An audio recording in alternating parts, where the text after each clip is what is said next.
dengan studi S1 ilmu perawatan. Nah, sebelumnya terima kasih sudah datang di undangan penyuluhan ini. Berarti ada 3 materi. Yang pertama tentang obesitas, yang kedua tentang menstruasi, dan yang ketiga tentang pentingnya keputihan. Nah, kita langsung aja ke materi pertama ya. Itu kan ada lipid. Nah, yang pertama itu pengertian dari obesitas. Sebelumnya kita lakukan tes dulu ya. Tes dan nanti ada konsepnya.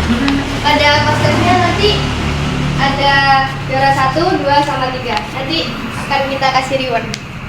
Nah.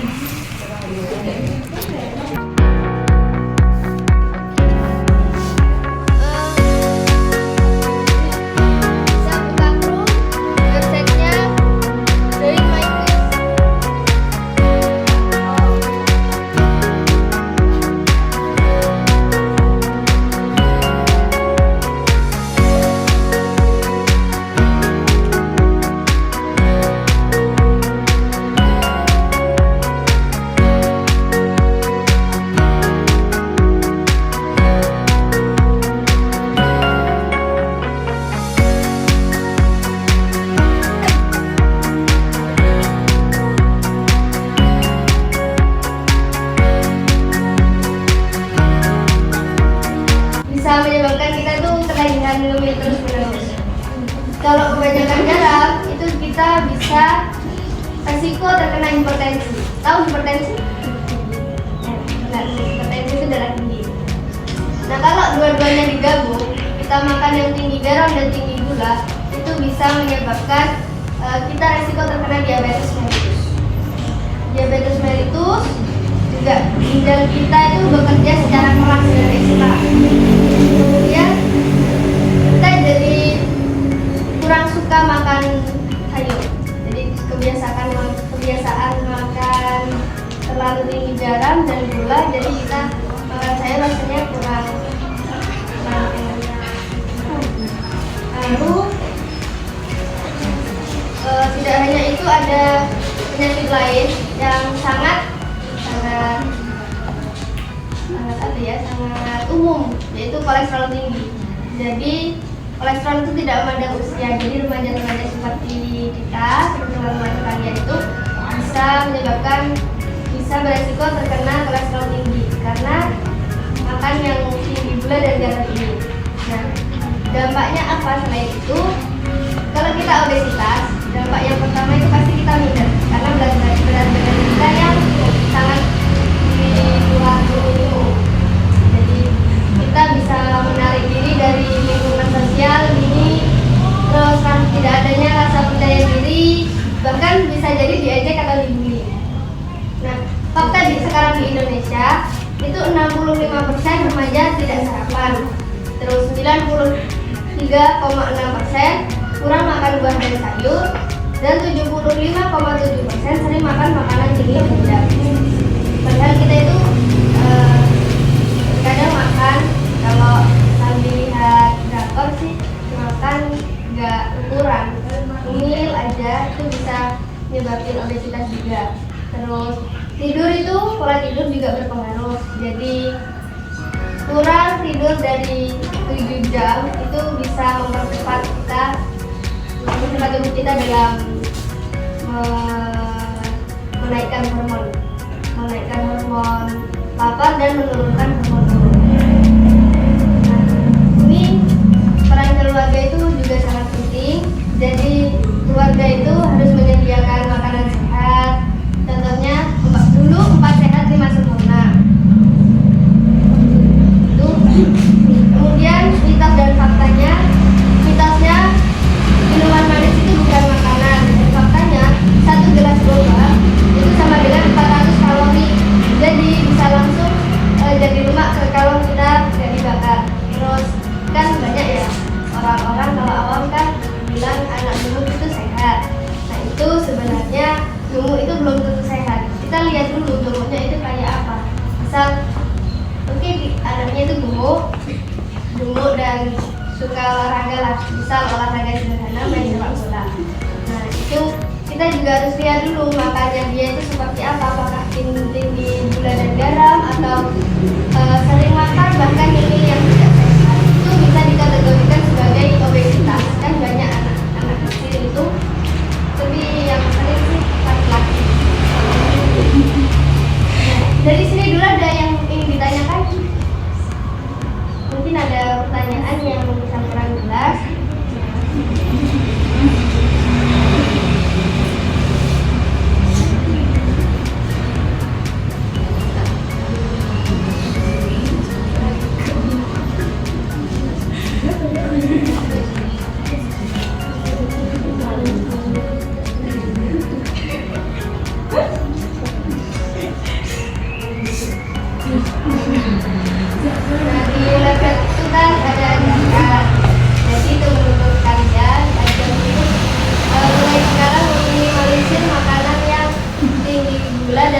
garam untuk mencegah obesitas.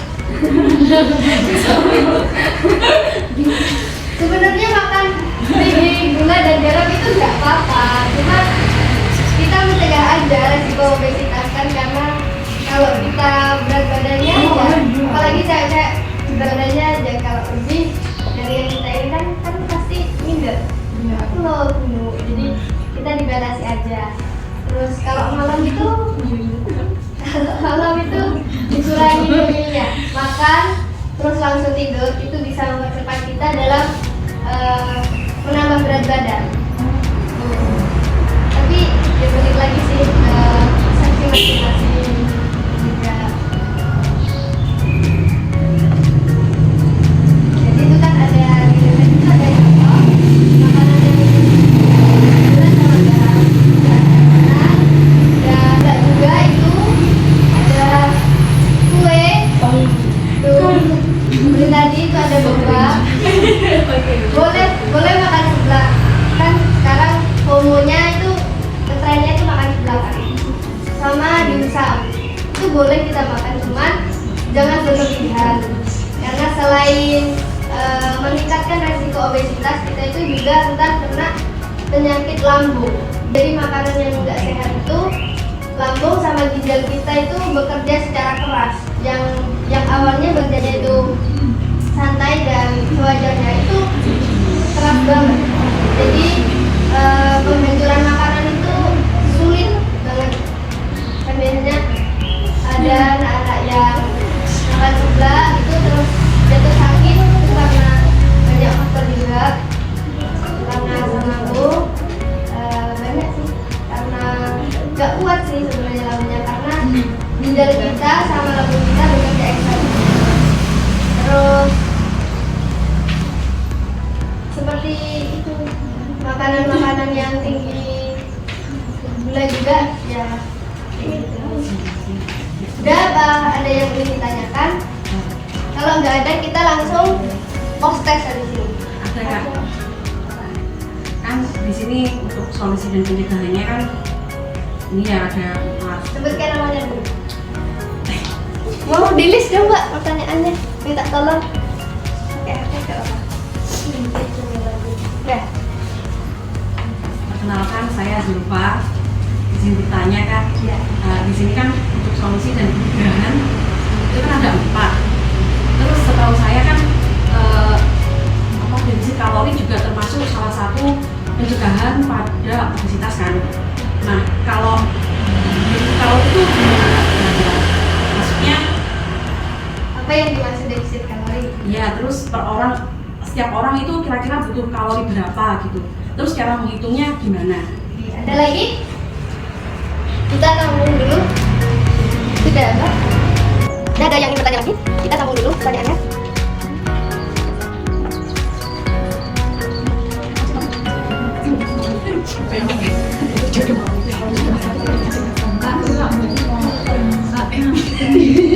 Ya. Namanya Mbak tadi? Nama? Saya Azza. Dia itu juga Azza. Dia itu juga termasuk pencegahan. Gimana sih diajak Oke. Diet itu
membakar kalori yang masuk. Bisa dipahami dulu sampai sini? Nah, kemudian cara menghitung defisit kalori itu bisa dengan itu IMT itu ya, yang aku jelasin tadi, indeks massa tubuh berat badan dibagi tinggi badan kuadrat. Kemudian kita bisa menghitung kalori harian, singkatnya itu total daily energy expenditure. Yang dicatat yang dihitung ya, kita menghitung kalori TDEE. Nah, itu dihitung berdasarkan usia, jenis kelamin, berat badan, tinggi badan, dan tingkat aktivitas. Sama seperti MT ini. Kemudian kita harus menentukan defisitnya. Umumnya defisit sehat itu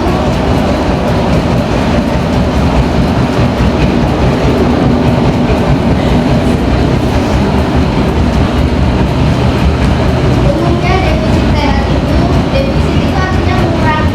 Jadi umumnya mengurangi kalori itu 300 sampai 500 kalori per hari. Jadi untuk menurunkan berat badan secara aman. Ini sebenarnya ada keterkaitan sama diet. Contoh sederhananya, kita tahu kalau tubuh kita itu harus memenuhi 2000 kalori. Maka untuk defisitnya kita itu bisa mengurangi kalorinya dengan jumlah 1500 ataupun 1700. Terus kemudian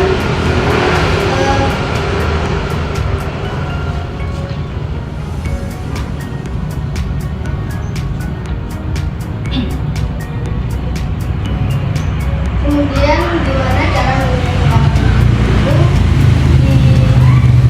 ini penting sih di pin ya, indeks massa tubuh berat badan dibagi tinggi badan kuadrat. Jadi tinggi badannya itu dikuadratkan dulu terus dibagi. Terus bisa juga menggunakan dengan rumus BMR, basal metabolic rate. Jadi BMR itu jumlah kalori yang dibutuhkan tubuh untuk menjalankan fungsi dasar seperti bernafas dan menjaga tubuh saat istirahat. Sama perhitungannya sama kayak IMT.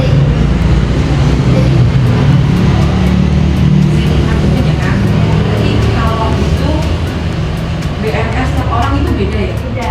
Tergantung sama tinggi badan, jenis kelamin, sama berat badan. Terus ini Kak, izin lanjutin lagi.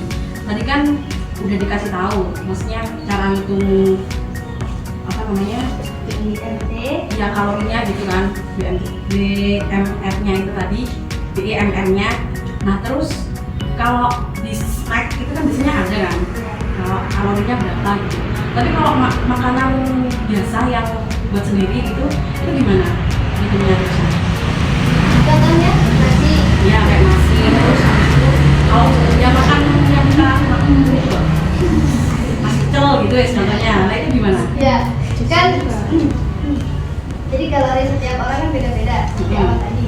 Ya. Nah, gimana kalau pengaruhnya? Kalau itu juga termasuk tinggi garam bisa dibilang, sama tinggi gula juga bisa. Karena kan ada sambelnya itu ya, sambelnya itu bisa itu asin ya. Nah, tapi kan nasi pecel itu dibantu sama sayur. Jadi seperti yang saya bilang tadi, makanan itu bisa mencegah kita, bisa menetralkan kita. Jadi di lambung kita itu ada sistem penetralisirnya. Jadi kalori yang masuk itu dinetralkan dulu. Kalau makanannya sehat, jadi kan nasi pecel kan ada sayur, ada nasi, sama ada kalorinya ya.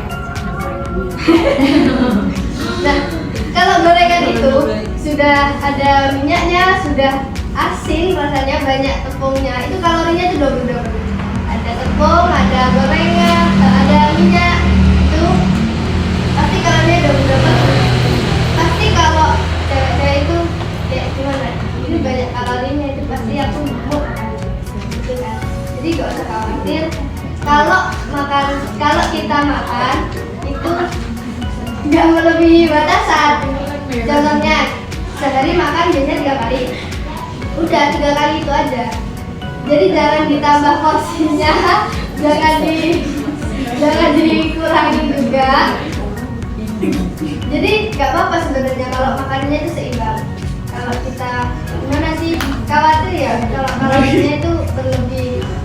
Jadi kita harus mengimbangi makanannya seimbang sama aktivitas kita. Contohnya jalan kecil itu termasuk olahraga. Misal dari sini ke toko, dari sini ke mana itu termasuk aktivitas. Jadi jalan itu bisa membakar kalori yang berlebih dalam tubuh kita. Gimana kok bisa tahu? Karena jalan aja kita itu kan sudah mengeluarkan keringat. Kalau kita enggak, kita ada rasa sih.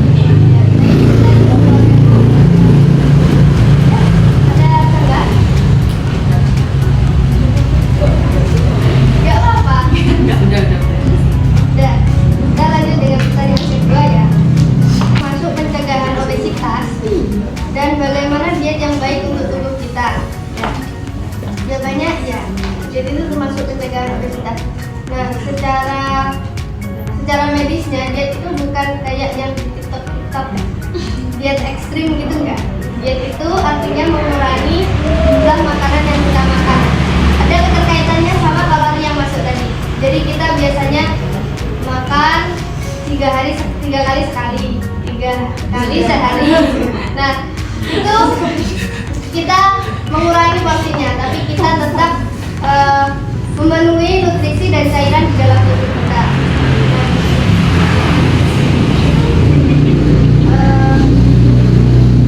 Bagaimana diet yang baik untuk kita?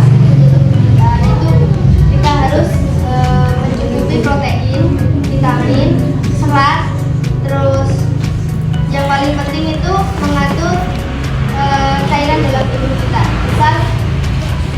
Misal minum air putih. Jadi air putih itu sehari, kalau remaja-remaja ini ya, sehari itu harus 1.500 sampai 2.000 liter per hari. Jadi kalau kurang dari itu kita bisa dehidrasi. Jadi bukan karena dietnya ekstrim atau enggak, sebenarnya karena kita dehidrasi aja. Jadi asupan kita, cairan kita itu kurang.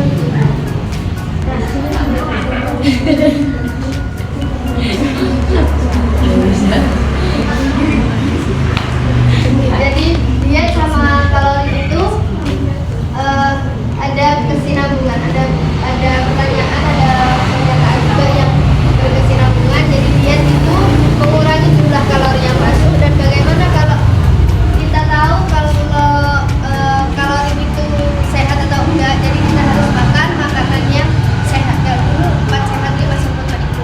Jadi nggak harus dibantu susu. Cuman yang sekarang itu kita harus mencukupi kebutuhan cairan dalam kita. Minum air putih 1.500 sampai 2.000 liter per hari. Gak sekaligus minum ya, bisa pagi, siang, sore, malam gitu. Dan kurang-kurangin minum es. Kan itu karena kurangin. Ya bukan gak boleh dikurangin ya.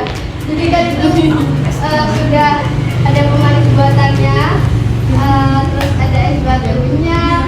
Jadi kan kalau ini sudah makan. Sudah Mbak, masih sisa atau habis waktunya? Sudah habis. Jadi kita paskan sekali lagi ya.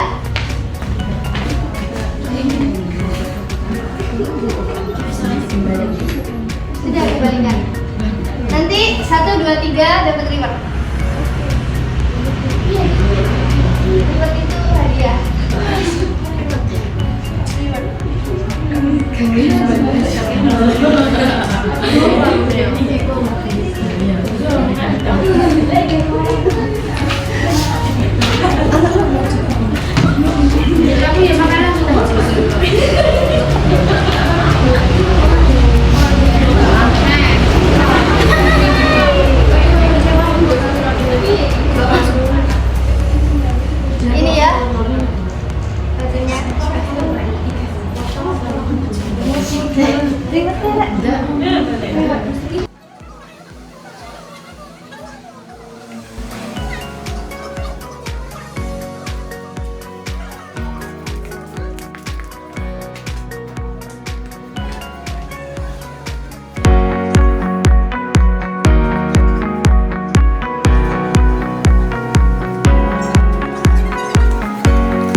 Yang ketiga Zulfa.